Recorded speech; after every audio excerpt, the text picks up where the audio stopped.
자, 우리가 요한복음 5장에서 예수님의 사역 원칙 5가지를 이미 살펴보았습니다. 한번 복습해 볼까요? 예수님의 사역 원리 원칙 5가지. 첫 번째, 하나님 아버지가 지금까지 일하신다. 두 번째, 아들은 아버지께서 하시는 일을 보지 않고는 아무것도 스스로 할 수 없다. 세 번째, 아들은 아버지께서 행하시는 그것을 그대로 행한다. 아들의 순종이죠. 네 번째, 아버지는 아들을 사랑하신다. 아버지는 다섯 번째, 아버지는 아들을 사랑해서 아버지가 행하시고자 하는 것을 아들에게 다 보여주신다. 이것이 요한복음 5장이 우리에게 가르쳐주는 사역, 예수님의 사역 원리고요, 저와 여러분이 배우고 익혀야 될 사역 원리인 것을 믿습니다. 자, 그리고 지난 시호에 우리가 예수님이 가르쳐준 신앙의 3가지 중요한 덕목을 요한복음 5장 37, 38절에서 살펴봤는데 또 복습해 볼까요? 첫 번째 뭐였어요? 우리의 신앙은 하나님의 음성을 듣는 것이다. 하나님의 음성을 듣는다는 것은 하나님과 인격적 만남과 사귐과 교제가 전제된 거죠. 그래야 음성을 들을 수 있는 거죠. 두 번째는 뭐예요? 37절에 보니까 하나님의 형상을 보는 것. 하나님의 형상을 본다는 말은 하나님의 형용을 보는 것인데, 하나님의 형상 형용이 없죠. 하나님은 사람과 같지 않잖아요. 하나님은 영이시기 때문에 형상 형용이 없는데 어떻게 형상 형용을 본다는 말이냐? 그래서 지난주에 우리가 출애굽기 33장을 보니까 하나님의 형상 형용을 보는 게 하나님의 뭐를 보는 거였어요? 영광을 보는 거죠. 하나님 자신을 만나고 보게 되면 그 하나님의 영광을 보는 것이고, 그래서 그 영광을 보는 것이 바로 하나님의 형상 형용을 보는 것이다. 하나님의 실제를 우리가, 그러니까 영광을 보아야 음성을 듣고요, 음성을 들어야 영광을 보는 이 밀접한 관련이 있는 겁니다. 여러분이 신앙이 이 자리까지 못 가신 분들은 은혜를 많이 구하셔서 그 실제가 되기를 축복합니다. 세 번째는 뭡니까? 38절 보니까 말씀이 너희 속에 거하지 아니하니, 가짜 신앙을 말한 거예요. 그러니까 진짜는 뭔 거예요? 말씀이 우리 속에 거하는 삶. 말씀이 우리 속에 거하려면 어떻게 해야 될까요? 여러분, 예수님을 잘 믿는 사람은 말씀을 막 지키려고 하잖아요. 애쓰고 노력하고 결심도 하고. 근데 말씀이 삶 속에 실제돼야 안 돼요? 안 되는 게 고민이죠. 여러분, 말씀이 저와 여러분의 삶 속에 실제되려면요, 하나님이 도와주셔야 돼요. 하나님이 은혜를 베푸셔야 할 줄로 믿습니다. 즉 하나님의 영광을 봐야 되고, 하나님의 음성을 들으며 하나님과 교제와 사귐 속에서 하나님이 역사하셔야 말씀이 실제가 되는 거죠. 바리새인들은 바로 그게 없었기 때문에 예수님께 책망을 받는 것을 볼 수 있었죠. 오늘날 저와 여러분들도 그냥 교회만 왔다 갔다 할 것이 아니고, 그냥 성경, 기록된 성경만 읽고 만족할 것이 아니라 예수님이 가르쳐준 이 실제로 나아갈 수 있게 되기를 주님의 이름으로 축복합니다. 자, 요한복음 5장 31절을 보니까 예수님이 말씀하십니다. 내가 만일 나를 위하여 정언하면 내 정언은 참되지 아니하되. 여러분, 정언이라는 말은 어디서 쓰는 용어예요? 정언이라는 말은 평소에는 잘 안 쓰는 말이에요. 법정에서 쓰는 법정 용어가 정언이에요. 정인, 선서하십시오 하고는, 제가 정인이 안 돼봐서 모르겠지만 참을 말하고 거짓을 말할 때는 어떠한 처벌이든지 받을 것을 이렇게 선사합니까 하고는 정인이 되잖아요. 자, 일반 법정에서 그러면 이 정언, 증거가 본인이 스스로를 정언하면 효력이 있어요, 없어요? 예를 들어서 내가 살인자로 몰렸어요. 그래서 법정에 섰는데 내가 안 죽였습니다 이렇게 말한다고 해서 내 말이 효력이 있어요? 그건 효력이 없어요. 범인인 것도 증거가 있어야 되고 정인이 있어야 되고요, 범인이 아닌 것도 증거가 있어야 되고 증인이 있어야 되는 거예요. 그러면 제일 좋은 증거 중에 하나는 내가 살인 현장에 없었다. 나는 그러려면 어떻게 하면 돼요? 내가 다른 곳에 그 시간에 있었다는 증거를 대면 되겠죠. 알리바이를 입증하면 되잖아요. 근데 나는 그 시간에 다른 곳에 있었습니다. 아무리 얘기해봤자 소용이 있어요, 없어요? 소용없어요. 그런데 그 살인사건이 일어났던 그 시간에 나는 제3자와 다른 곳에 있었는데 그 시간에 같이 있었던 그 사람이 나를 증언하면 어떻게 되는 거예요? 효력이 발생하게 되는 거죠. 예수님이 지금 그 얘기를 하시는 거예요. 내가 만일 나를 위하여 증언하면 내 증언은 뭐하지 않다? 참되지 않다. 여러분, 예수님은 왜 지금 요한복음 5장 31절에서 증언 얘기를 하실까요? 여러분, 예수님이 지금 이 증언 얘기를 하시는 이유는요, 요한복음 5장 18절 때문이에요. 자, 요한복음 5장 18절을 보십시오. 유대인들이 이로 말미암아 더욱 예수를 죽이고자 하니 이는 안식일을 범할 뿐만 아니라 하나님을 자기의 친아버지라 하여 자기를 하나님과 동등으로 삼으심이로라. 그러니까 유대인들 입장에서는 예수님을 처음에는 안식일을 어기는 사건으로 인해서 죽이려고 한 게 아니라 16절에 보니까 그러므로 안식일에 이런 일을 행하신다 하여 유대인들이 예수를 뭐 하게 됐어요? 박해, 즉 핍박만 하고 끝내려고 했는데 예수님이 대답을 하시기를 아버지께서 지금까지 일하기 때문에 나도 일한다.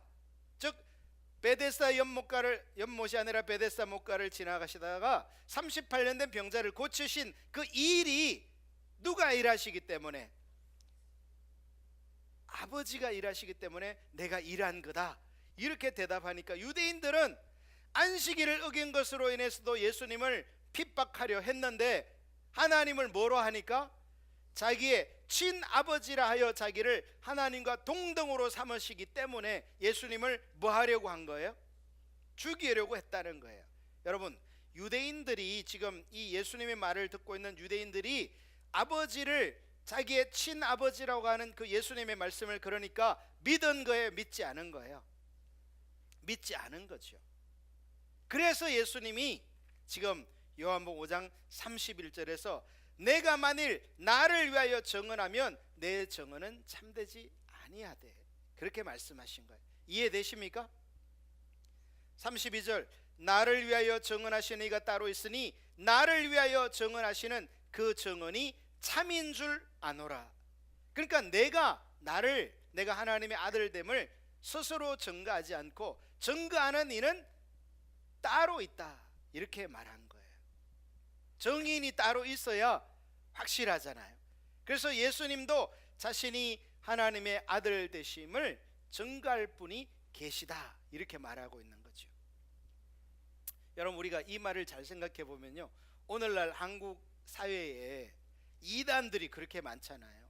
뭐 신천지의 이만희 교주, 뭐 통일교회 문선명, 이 사람 죽었지만, 또 하나님의 교회의 안상홍, 이 사람도 죽었는데 부인이 또 자기가 하나님이라 그러고 있고, 얼마 전에 한 달 전에 풀려난 JMS의 정명석, 이 사람도 자기가 하나님이라고 하는, 이런 사람들이 이상하게 많아요, 한국에. 근데 문제는 이들이 자기가 하나님이라는 증거를 그 자신들의 말 외에 어떤 증거가 있어요? 증거가 없어요. 그러면 예수님은 자신을 하나님과 동등으로 삼는 하나님을 자신의 아버지라고 하심의 증거는 뭐냐는 거죠. 자, 하나님이 예수님을 하나님의 아들됨을 증거하는 것은 조금 있다가 보기로 하고요. 33절을 봅니다. 너희가 요한에게 사람을 보내매, 여기 요한은 세례 요한을 가리킵니다. 요한복음 1장에 등장하죠. 너희가 요한에게 사람을 보내매 요한이 진리에 대하여 증언하였느니라. 여러분, 세례 요한은 뭐에 대해서 증언했어요? 진리에 대해서. 우리는 세례 요한을 세례 준 사람으로 기억해요. 심지어는 세례 요한은 누구에게도 세례를 줬어요? 예수님에게도 세례를 줬잖아요. 그래서 우리는 세례 요한을 이름도 세례 요한, 세례 준 요한 이렇게 말한단 말이에요. 그런데 여러분, 세례 요한의 의미, 세례 요한의 중요성은요, 세례 요한이 예수님에게 세례해 줬기 때문에, 많은 사람들에게 세례해 줬기 때문에 중요한 게 아니에요. 여러분, 예수님 세례 요한의 중요성은요, 세례 요한이 뭐에 대해서 증언했기 때문에, 진리에 대하여 증언한 그 사실이 세례 요한을 세례 요한 되게 하는 거예요. 자, 그러면 세례 요한은 언제 진리에 대해서 증언했나요? 요한복음 1장으로 가보겠습니다.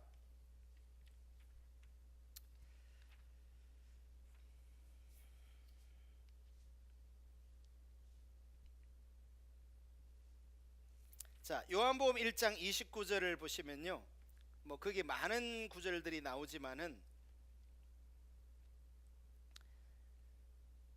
이튿날 요한이 예수께서 자기에게 나오심을 보고 이르되, 보라, 세상 죄를 지고 가는 하나님의 어린 양이로다. 세례 요한이 예수님을 보자마자 한 첫 번째 말이 뭐예요?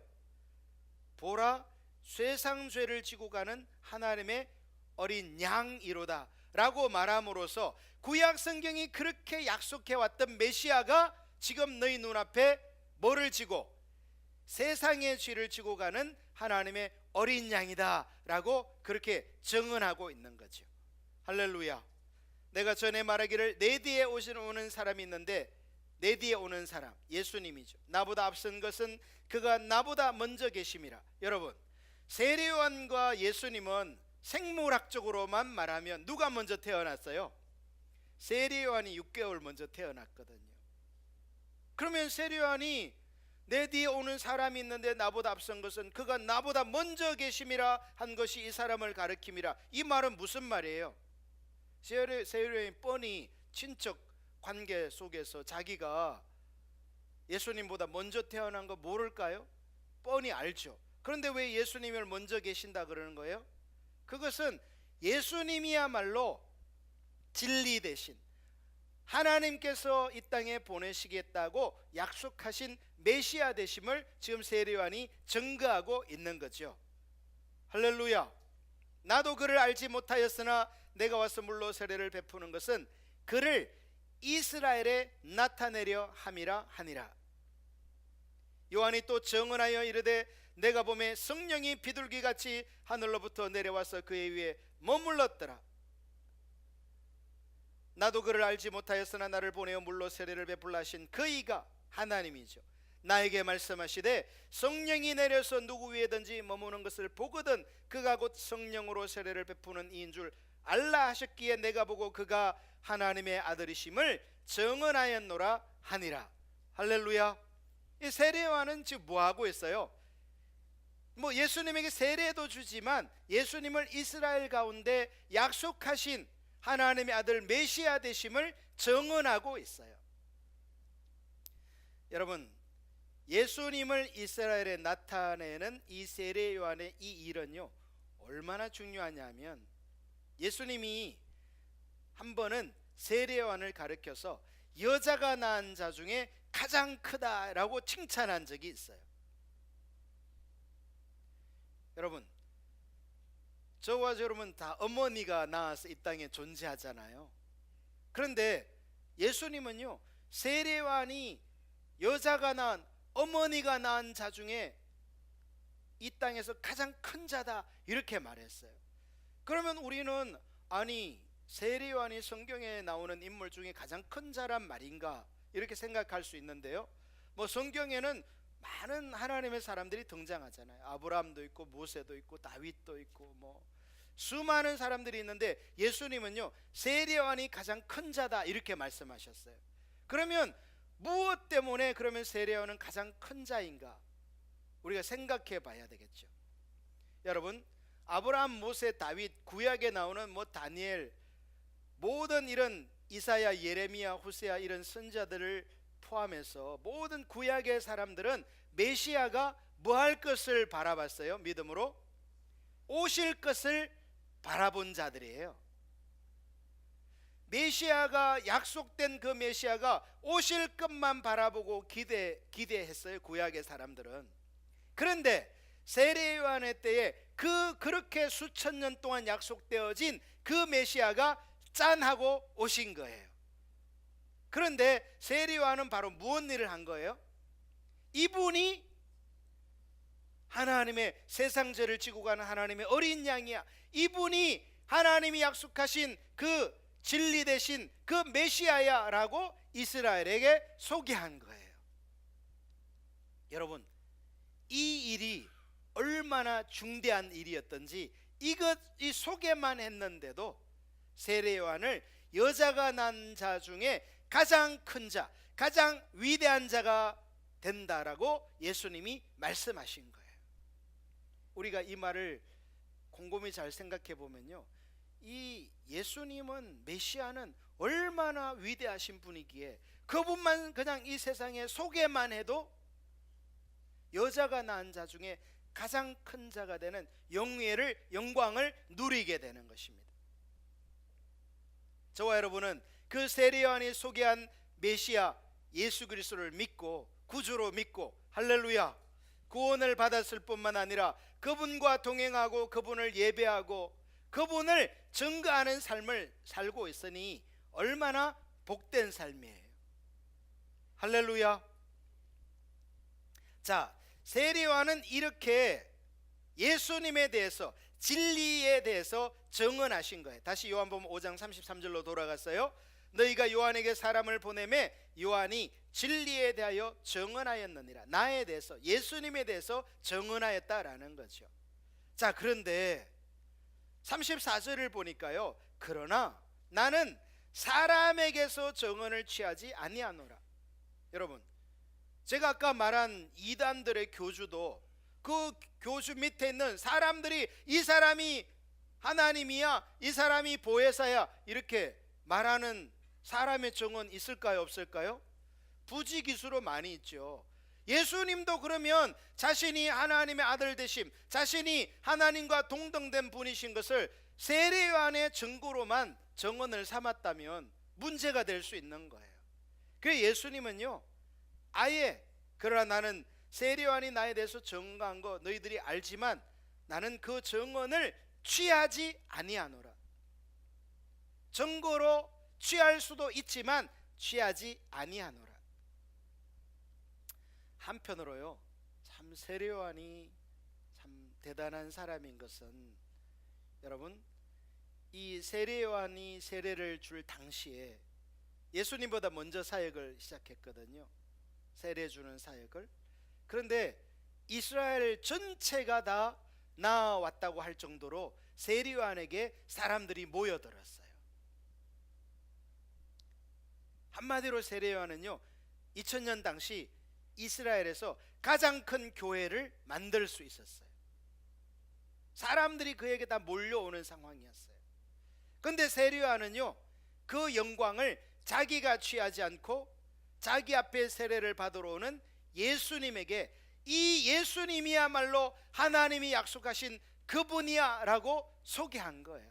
그러니까 우리가 그냥 생각하기에 소개한 게 그게 뭐 그렇게 대단한 일이냐 할지 모르지만 세례 요한은 사실상 자기를 내린 사람인 거죠. 자기가 영광을 취하고 자기가 높아질 수 있었는데 사람들이 지금 다 세례 요한에게 초점을 맞추고 있는 상황이었거든요. 대세가 세례 요한이었어요. 그리고 예수님은요, 무명의 인물이에요. 아무도 알지 못하고 제자도 아무도 없을 때예요.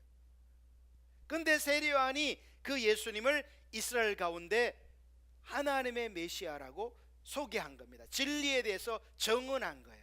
그렇기 때문에 이 증언은 사실상 너무나 중요한 증언인데 예수님은 나는 사람에게서 증언을 취하지 않노라. 그러면 사람에게 증언을 안 취하겠다면 누구의 증언밖에 없어요? 예수님은 하나님이 예수님을 증언하는 수밖에 없어요. 예수님이 분명히 자신은 사람의 증언을 취하지 않는다고 말했잖아요.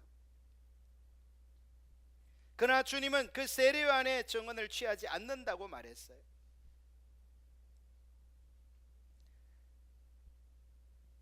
다만 이 말을 하는 것은 너희로 구원을 받게 하려 함이라. 그러니까 예수님의 마음속에는 지금 예수님을 믿지 못해서 하나님의 아들 되심을 받아들이지 못해서 예수님을 죽이려 하는 그 사람들에게 지금 이 얘기를 하고 있는 겁니다. 편안한 상태에서 얘기하는 게 아니에요. 35절 보십시오. 요한은 켜서 비추이는 등불이라 너희가 한때 그 빛에 즐거이 있기를 원하였거니와. 그러니까 예수님의 말씀에 의하면 자신을 진리라고 정언하는 요한은 뭐라는 겁니까? 켜서 비추이는 등불이라는 거예요. 여러분, 우리가 등불은 언제 켜요? 옛날 이 전기가 없을 때 등불은 언제 켜요? 대낮에 등불 켜는 사람 봤어요? 그런 사람은 없어요. 등불은 깜깜할 때 켜는 거예요. 밤에 켜는 거예요. 그러니까 세례요한이 예수님을 진리라고 하나님의 아들이라고 증언한 것은 그 시대가 뭐하다는 거예요? 어둡다는 거예요. 영적으로 깜깜하다는 거예요. 사람들이 하나님의 아들 그리스도를 알아볼 수 있는 안목이 없는 시대예요. 여러분, 그래서 우리가 다시 요한복음 1장으로 돌아가면요, 보십시오. 1장 4절 그 안에 생명이 있었으니 이 생명은 사람들의 빛이라. 예수님이 생명인데 그 생명 예수님은요, 예수님 자체가 빛이에요.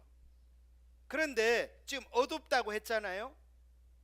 요한복음 1장이나 지금 5장이나 같은 시대입니다.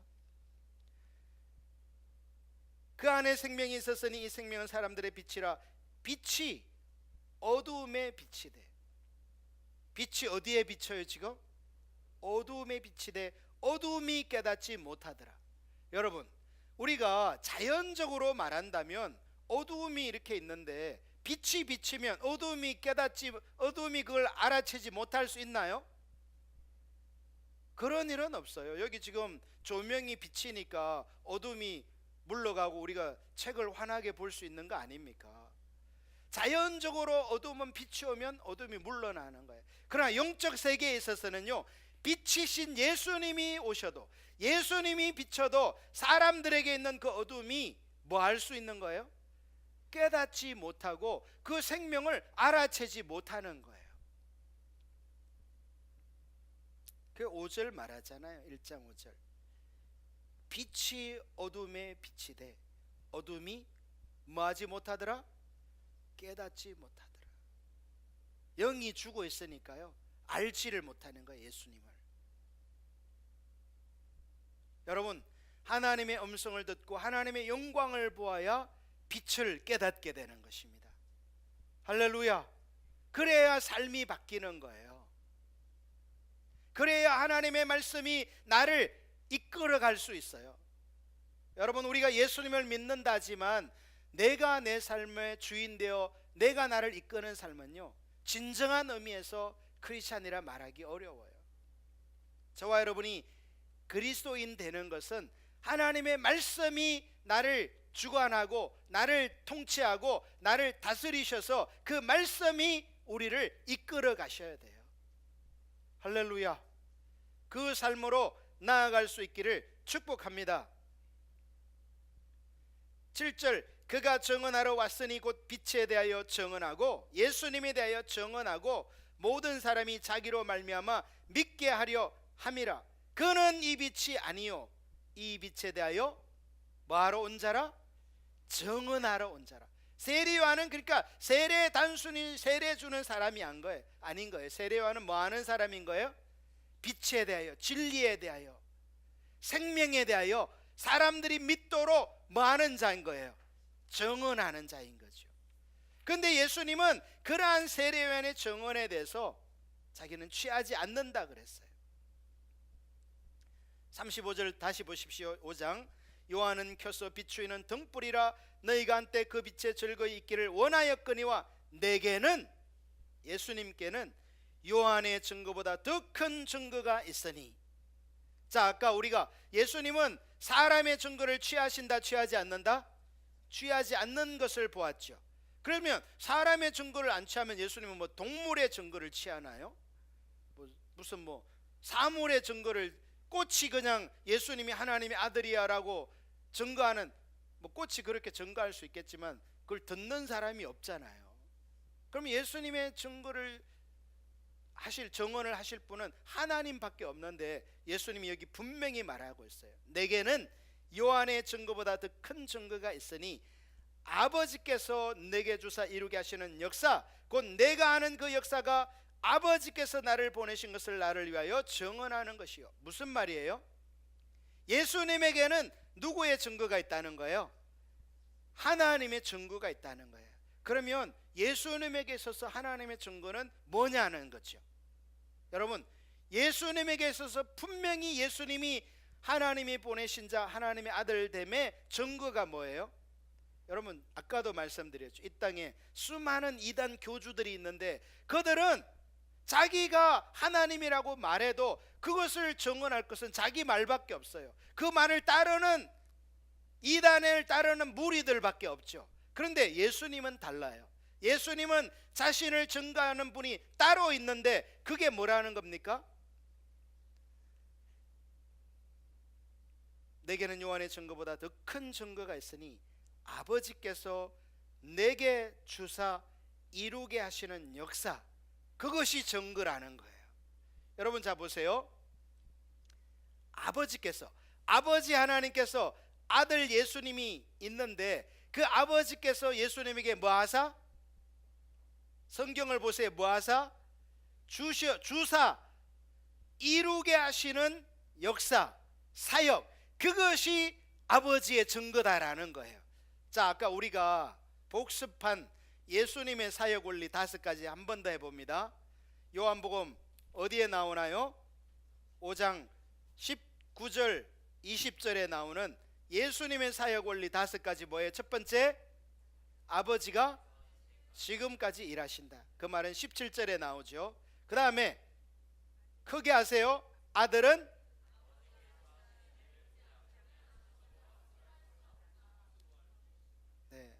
예수님은요, 그게 무슨 사역이든, 무슨 병 고치는 사역이든, 뭐 가르치는 거든, 이 바리새인들을 심판하는, 판단하는 것이든, 그 어떤 것이라도 아들 스스로는 아무것도 할 수 없고 아버지께서 행하시는 그것을 뭐하고? 보고 행하신다. 이게 예수님의 중요한 사역 원리 2번째인 거예요. 3번째는 뭐예요? 아버지께서는, 아들은 아버지께서 행하시는 그것을 그대로 행하신다. 여러분, 3번째 다시 여러분이 말씀해 보세요. 19절 끝에 나오죠. 아들은 아버지께서 행하시는 그것을 아들도 그와 같이 행하느니라. 할렐루야. 4번째 뭐예요? 네, 아버지는 아들을 사랑한다. 마지막으로 아버지는 아들을 사랑해서 아버지가 행하시는 것을 다 아들에게 보이신다. 자, 요 원리를 여러분이 알고 있다면 지금 예수님이 말하는 것을 이해할 수 있어요. 36절, 아버지께서 내게 주사, 왜 주셔요? 아버지가 예수님에게 사랑하시기 때문에. 또 아들은 뭐 할 것을 알기 때문에, 순종하실 것을 알기 때문에 다 보여주시는 거예요. 할렐루야. 아버지께서 내게 주사 이루게 하시는 역사. 여러분, 하나님이 예수님에게 보이시는 그 일을 누가 이루어요? 예수님이 이루어요? 하나님이 이루어요? 하나님이 이루시는 거예요. 자, 우리가 이걸 명확하게 이해한다면 지금 이 요한복음 5장에 예수님이 베데스다 목가를 지나시다가 38년 된 병자에게 다가가서 뭐라고 하셨어요? 일어나 자리를 들고 걸어가라, 이렇게 말씀하셨어요. 여러분, 여러분이 3년 8개월 된 병자, 아니면 석 달 된 병자에게 가서 일어나 집으로 가시오 라고 말하면 그 사람이 벌떡 일어나서 집으로 걸어가나요? 걸어가요? 안 가요? 안 가잖아요. 너무 어려운 질문을 했나요? 근데 예수님은요, 그렇게 명령하자마자 그 38년 된 병자가 어떻게 했어요? 요한복음 5장 8절 9절 보세요. 예수께서 이르시되 일어나 내 자리를 들고 걸어가라 하시니 그 사람이 곧 나와서 자리를 들고 걸어가니라.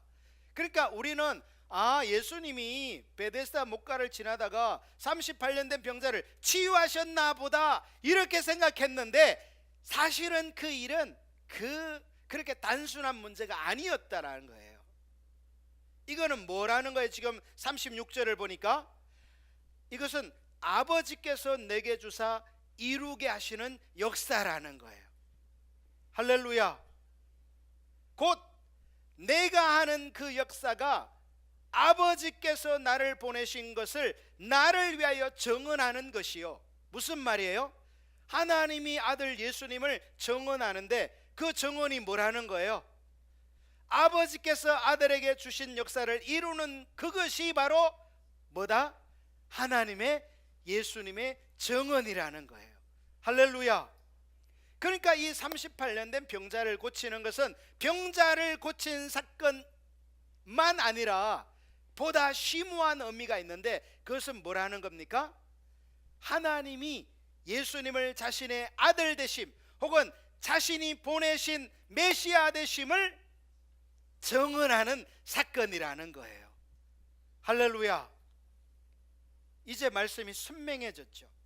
그러니까 예수님은 자신이 지금 31절에 내가 만일 나를 위하여 정언하면 내 정언은 참되지 않는다 라고 말씀하셨고, 또 진리신 자신을 정언한 이스라엘의 유명한 사람이 있었잖아요. 누구예요? 세례요한. 그 세례요한이 정언한 그 정언도 뭐하지 않고 취하지 않고, 예수님이 취한 정언은 하나님의 정언인데 그 하나님의 정언이 뭐로 나타났다는 거예요? 예수님이 아버지가 주신 그 역사를 이루심으로 예수님이 하나님의 아들 되심을 나타내신 거예요. 할렐루야. 그렇기 때문에 이 예수님의 사역은 단순히 예수님이 어떨 때는 병자를 고치고 어떤 때는 기적을 행하시고 그런 게 아니라, 예수님의 이 사역 하나하나 자체가 뭐를 증거하는 거예요? 하나님이 예수님이 하나님의 아들 되심을 뒷받침하는 정언하는 사건인 것을 분명하게 알게 되는 거죠. 할렐루야. 자, 그러면서 예수님은 뭐를 원하시는 거예요? 예수님이 저와 여러분에게 정말 원하는 것은 뭐예요? 34절 끝에 나오죠. 그러나 나는 사람에게서 정언을 취하지 아니하노라. 다만 이 말을 하는 것은 너희로 구원을 받게 하려 함이라. 아버지 하나님이 예수님을 증거하는 그것을 보면서 하나님의 정언을 깨닫고 너희는 뭐 하라는 거예요? 구원을 받으라는 거예요. 할렐루야. 지금 예수님의 말씀을 믿지 못해서 여러분 39절 아까 우리 읽었죠. 너희가 성경에서 영생을 얻는 줄 생각하고 성경을 연구하거니와 이 성경이 곧 내게 대하여 정언하는 것이니라. 여러분, 예수님의 정언은 아버지의 정언도 있고요, 또 누구의 정언도 있어요? 성경의 정언도 있어요. 그러나 너희가 영생을 얻기 위하여 내게 오기를 원하지 아니하는도다. 영생을 얻으려면 누구에게 가야 되는데?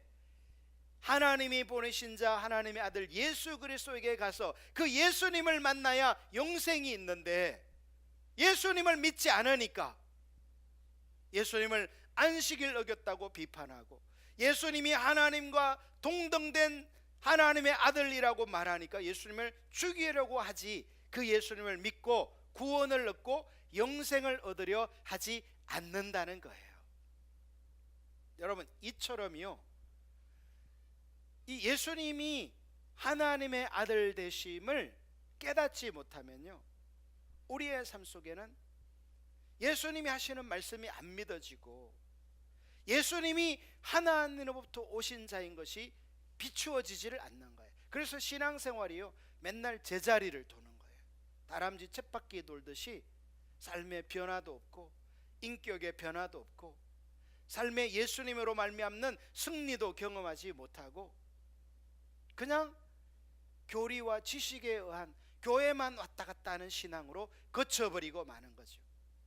사랑하는 등대교회 성도 여러분들은 예수님이 하나님의 아들 되심을 하나님이 직접 뒷받침하시는 그 증거를 깨달으시고 하나님의 아들 예수님을 분명하게 깨닫고 믿을 수 있기를 주님의 이름으로 축복합니다. 그 예수님은요, 자신이 스스로 그냥 오늘날 한국에 판치는 이단 교주들처럼 그렇게 증거하지 않으세요. 자신을. 예수님은요, 자신이 하나님이 보내신 자, 하나님의 아들 되심을 38년 된 병자를 하나님의 일을 순종하여 그 일이 성취되는 것을 통하여서 자신이 하나님의 아들 되심을 나타내 주시는 거예요. 사랑하는 우리 성도 여러분들이 이렇게 세상의 빛으로 진리로 오신 예수님을 깨달을 수 있기를 예수님의 이름으로 축복합니다. 그래서 예수님이 하시는 그 역사가 아버지께서 나를 보내신 것을 나를 위하여 증언하는 것이요, 이렇게 말씀하시는 거예요. 그러니까 예수님의 역사는 사역을 말해요. 예수님의 사역, 다양한 사역들이 바로 하나님의 증언이라는 거예요. 할렐루야. 우리에게도요, 여러분, 이 복음이 깨달아지고 이해될 뿐만 아니라 예수님이 행하신 이런 놀라운 사역들이 저와 여러분 가운데, 등대교회 가운데 회복되는 역사가 있기를 예수님의 이름으로 축복합니다. 여러분, 우리가 사도행전을 보면 초대교회 때 이렇게 복음을 전하는 사람들이 말로만 전하지 않았어요. 그들을 뒤따르는 표적과 기사를 통하여서 그 복음이 진실됨을 증언했단 말이에요. 할렐루야. 그래서 저와 여러분에게 십자가의 복음이 회복되고요, 성령의 사역이 회복되는 이 예수님의 사역을 본받고 회복되는 것이 너무나 중요한 것이죠. 할렐루야. 우리가 그냥 말로만 신앙생활을 한다면, 우리의 신앙이 하나님이 뒷받침 없이 말로만 되어지는 신앙이라면 얼마나 공허한 거예요. 우리 신앙생활이 사실상 그렇게 말로만 되어지는 교리에 의존하는 신앙이기 때문에 오늘날 성도들이 변화가 없는 거예요. 사랑하는 우리 등대교회 성도들은 이 성경이 분명히 증언하고 있는 실제되는 하나님이 예수님을 증거하듯이 하나님께서 오늘날 저와 여러분을 증언하시는 그 역사까지 나아갈 수 있게 되기를 예수님의 이름으로 축복합니다. 37절에서도요 동일한 말씀을 하고 계세요. 또한 나를 보내신 아버지께서, 예수님은요 그러니까 그냥 오신 게 아니에요. 예수님이 이 땅에 어떻게 오신 거예요? 하나님이 보내셔서 오신 거죠.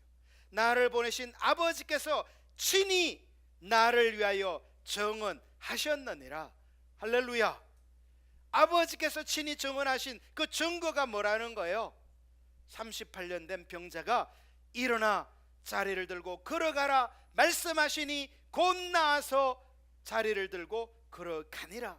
이 말씀을 통해서 예수님은 아버지가 친히 아들을 증거하심을 분명히 보여주신 거죠. 할렐루야. 그러니까 우리의 신앙은요 너무나 이렇게 자라갈 영역이 많은 거예요. 우리가 그냥 교리적으로 예수님 믿고 그냥 끝, 이제는 적당히 세상과 타협하며 살다가 주일이면 교회 가고 뭐 헌금하고 봉사하고 이렇게 신앙생활 하는 게 아니라, 우리는요 하나님이 보내신 자 예수 그리스도를 깊이 인격적으로 만나서 그분의 음성을 들으며 영광을 보며 그 말씀이 우리 속에 거하는 그 영역에까지 이르도록 날마다 자라가야 되는 거예요. 할렐루야. 여러분, 신앙이 하나님의 영광을 보는 것이란 이 한마디만 해도 우리에게는 하나님의 영광을 볼 영역이 너무나 많아요. 이미 영광 다 봤어요? 하나님의 영광 다 봤나요? 여러분, 우리가 본 하나님의 영광은요 그 하나님 그분의 그 자체 영광에 비하면 정말 1%도 안 될 거라고 확신합니다. 할렐루야. 그래서 사도 바울은 빌립보서 3장에서 뭐라고 말했어요? 나는 이미 본 그 하나님, 그 하나님의 영광, 그리스도에 관련된 그 모든 것들은 다 뭐로 여기고? 배설물로 여기고 나의 표대를 향하여 뭐하노라? 달려가노라. 할렐루야. 예수님이 사도 바울의 표대예요.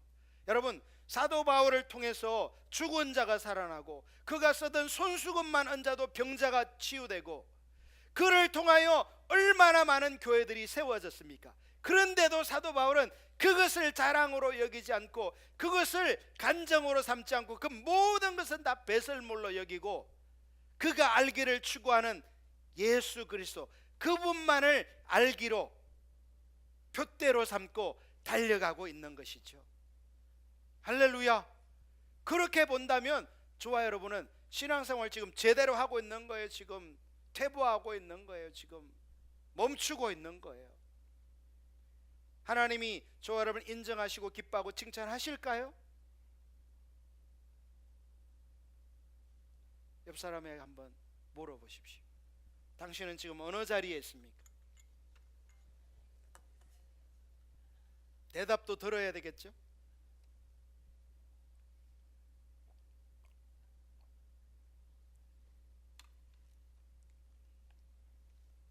여러분, 지금 이 요한복음에서 말하는 이 복음을 중국 사람들이 선명하게 깨달으니까요, 막 애통하면서 우리가 그냥 가짜의 성경에서 이렇게 명백하게 말하고 있는 그것을 보지 못하고 하면서 마음을 찢더라고요.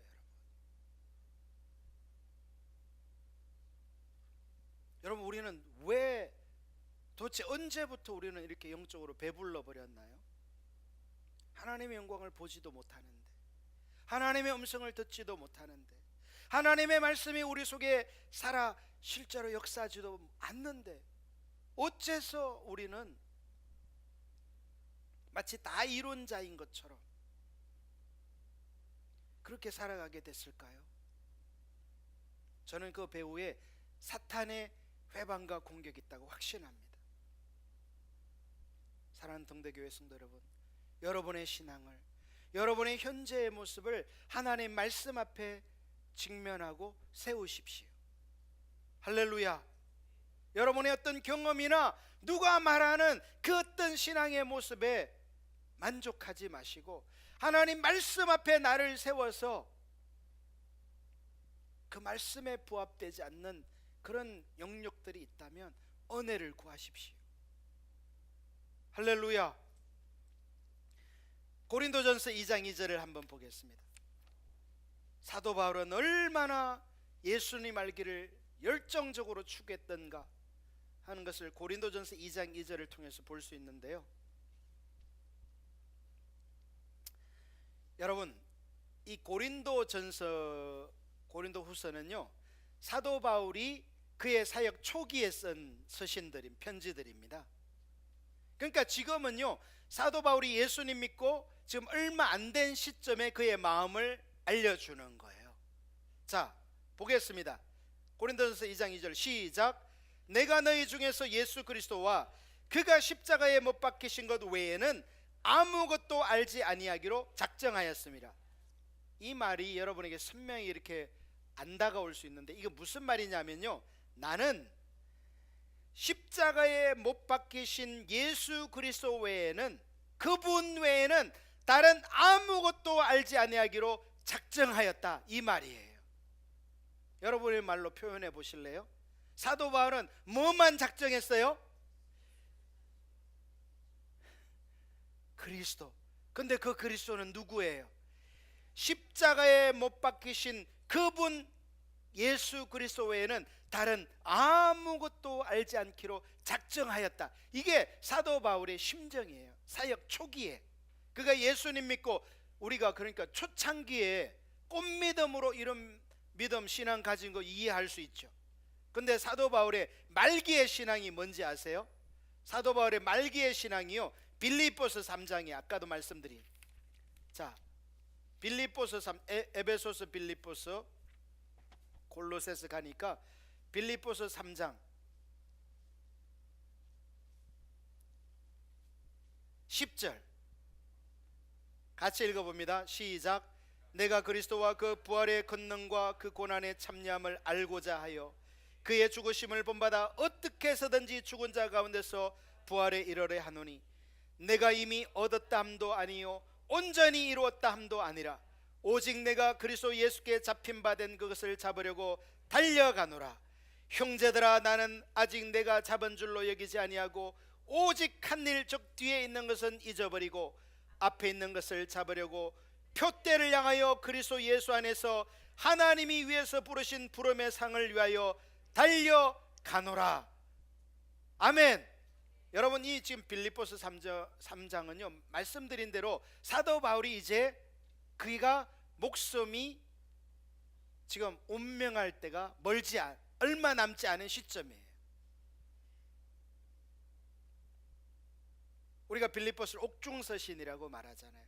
그가 지금 감옥에 갇혀서, 여러분 고린도 전서가 쓸 때와 이 빌립보서가 쓰여질 그 중간에 사도 바울은요 얼마나 많은 하나님의 역사를 이루었는지 몰라요. 엄청나게 많은 교회들을 세웠고요, 수많은 사람들이 그의 복음 전함을 통해서 예수님을 믿었어요. 죽은 자가 살아나고 병자가 치유되고 그런 기적들 수없이 많았어요. 근데 바울은 그 모든 것들을 다 뭐로 여기고 잡은 줄로 여기지 아니하고 오직 한 일, 뒤에 있는 것은 뭐하고 잊어버리고 표대를 향하여 그리스도 예수 안에서 하나님이 위해서 부르신 부름의 상을 위하여. 부름의 상이 뭐예요? 바로 예수 그리스도인 거예요. 할렐루야. 주님 알기를 열망하는 등대교회가 되기를 축복합니다. 8절을 보세요. 곧 빌립보서 3장 8절 시작. 또한 모든 것을 해로 여기면 내 주 그리스도 예수를 아는 지식이 가장 고상하기 때문이라. 내가 그를 위하여 모든 것을 잃어버리고 배설물로 여기면 그리스도를 얻고, 예수님을 아는 것이 그리스도를 얻는 거예요. 할렐루야. 그리스도를 아는 게 뭐예요? 지식으로 아는 게 아는 거예요.